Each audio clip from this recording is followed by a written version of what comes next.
Hello friends, आज के इस वीडियो में मैं बताऊंगा कि इस डिजिटल मल्टीमीटर को कैसे यूज़ करेंगे और साथ ही में ये भी बताऊंगा कि इसके मार्केट्स में कितने अवेलेबल है, मॉडल अवेलेबल है और इसके साथ क्या नहीं करना चाहिए और क्या गलती हमारी इसे ख़राब कर सकती है।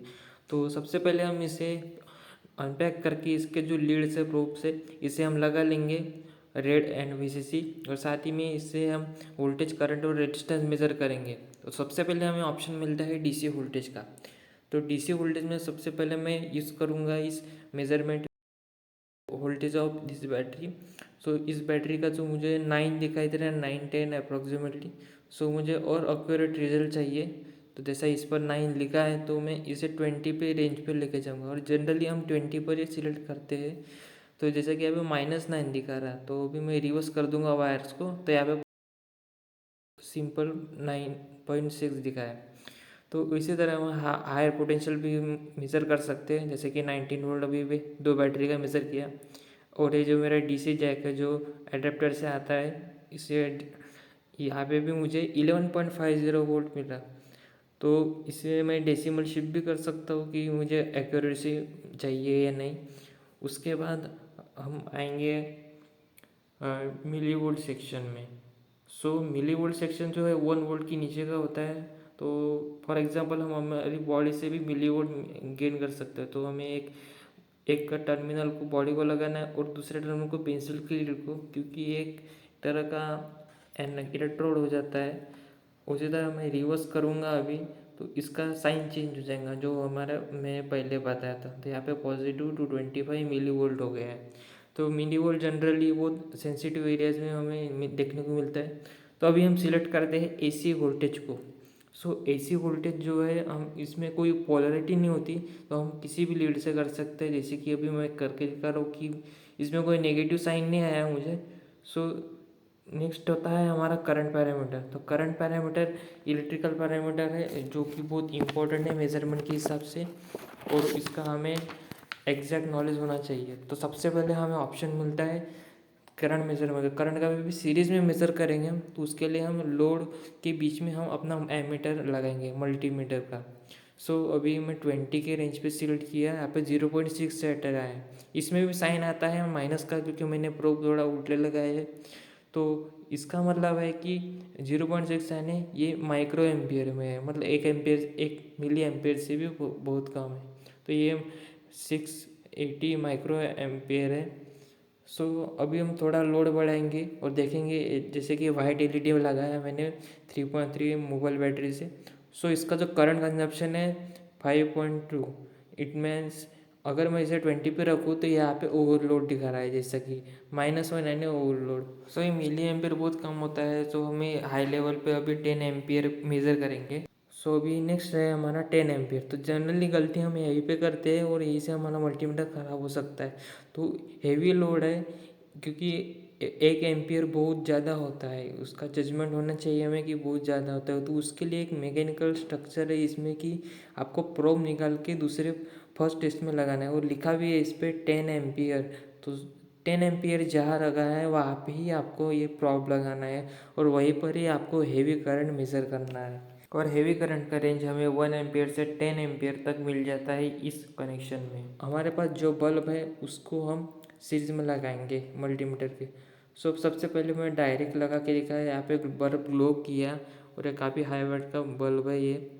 उसके बाद मैं इस मल्टीमीटर का जो एमीटर सेक्शन है अभी यहाँ पे सीरीज में लगाऊंगा, मतलब एक लोड में लगाऊंगा एक एक प्रोब, और दूसरा प्रोब जो वोल्टेज का जो सोर्स है जो इनकम्प्लीट हो रहा है वहाँ से मैं इसे कंप्लीट कर दूंगा इस तरह से। इस तरह में देखना है कि ये सही हो, क्योंकि ख़राब नहीं होना चाहिए। इसलिए अभी है 2.3 एम्पियर। तो 2.3 एम्पियर बहुत होता है। आप इसे 200 mA की रेंज पर नहीं कर सकते, करोगे तो आपका डिवाइस ख़राब हो जाएगा। काम होने के बाद, हेवी करंट मेजर होने के बाद प्रोब को नॉर्मल कंडीशन में लाना है याद से, क्योंकि ये भी हमें याद नहीं रहता और इसमें प्रॉब्लम हो सकती है। नेक्स्ट आता है हमारा एच एफ पी यानी जो बीटा फैक्टर होता है ट्रांजिस्टर का, यानी गेन। इस ट्रांजिस्टर टेस्टर में इसे इंसर्ट करना पड़ता है। तो ये ट्रांजिस्टर के जो पिन कॉन्फ़िगरेशंस है, एमीटर, बेस एंड कलेक्टर, जैसे कि वैसे उसी पिन में और उसी टाइप का ट्रांजिस्टर जैसे कि NPN ट्रांजिस्टर, तो यहाँ पे मुझे 340 इसका गेन पे मिल रहा है। तो गेन फैक्टर क्या है इसका मैं नेक्स्ट वीडियो में बताऊँगा। अभी हम नेक्स्ट आता है हमारा फंक्शन जनरेटर। यहाँ पे 50 हर्ट्ज़ का स्क्वायर वेव मिलता है हमें। तो एक तरह का ये साउंड होता है जो हम ऑडियो एम्पलीफायर में ही सुन सकते हैं। सपोज कोई ऑडियो एम्पलीफायर पर काम कर रहा है तो उसे अगर साउंड टेस्ट करना है, सेंसिटिव साउंड, तो यहाँ पे वो इनपुट देके यहाँ पे सुन सकता है। तो ये नेक्स्ट आता है हमारा कंटिन्यूटी टेस्ट का। कंटिन्यूटी टेस्ट यानी वायर की कंटिन्यूटी टेस्ट करना, क्योंकि अभी हमारे पास ईयरफोन का जैक है तो हमें मालूम नहीं कि इसका एग्जैक्ट एंड पॉइंट कहाँ पे है। तो उसके थ्रू मैं कंटिन्यूटी टेस्ट के थ्रू मैं देख सकता हूँ कि इसका एंड पॉइंट कहाँ पे है। जो लास्ट वाला है वो एंड है और जो सेकंड वाला है जो ग्राउंड का वो ट्रैक हो गया। उसी तरह हम ईयरफोन के स्पीकर का रेजिस्टेंस भी चेक कर सकते हैं, जैसे कि यहाँ पे 18 to 28 ओम्स आना चाहिए, तो जैसे कि ये आ रहा है। सो ये कंटिन्यूटी का बेस्ट फंक्शन है। कंटिन्यूटी का बेस्ट फंक्शन इसका एक एडवांटेज है कि आप इस पर LED भी टेस्ट कर सकते हो, क्योंकि कंटिन्यूटी में 3 वोल्ट हमें आउटपुट मिलता है।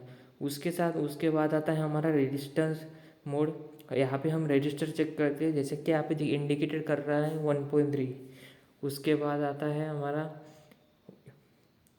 तो 1.3 इसलिए 1 नहीं है, इसलिए नहीं है क्योंकि वो वायर के अंदर भी कुछ ना कुछ रेजिस्टेंस है। जैसा कि 0.8 ओम दिखा रहा है, तो ये जो होल वायर है इसके अंदर भी कुछ ना कुछ रेजिस्टेंस है। वो थोड़ा बहुत प्लस माइनस होके 1.3 रेंज दिखाता है। तो हम अगर हायर रेजिस्टेंस की बात करें तो अगर रेजिस्टेंस ओवर रेंज है तो ये कुछ भी रीडिंग शो नहीं करेंगे। इसका मतलब आपको रेंज बढ़ानी पड़ेगी। जैसे कि मैंने रेंज बढ़ाई अभी, यहाँ पे 37 to 32 किलो ओम्स दिखा रहा है।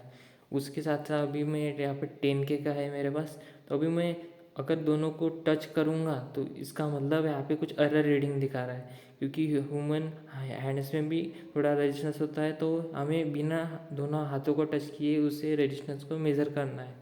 तो जैसा कि अभी दोनों हाथों में मेरा नियर अबाउट 500 किलो ओम्स का रेजिस्टेंस आ रहा है, तो आपको ये अवॉइड करना है। ओनली एक ही हैंड लगाना है और एक हैंड को नहीं लगाना है, एक प्रोब को नहीं लगाना है। तो यहाँ पे 325 किलो ओम्स का एक बहुत डिफरेंस वाला रेजिस्टेंस है।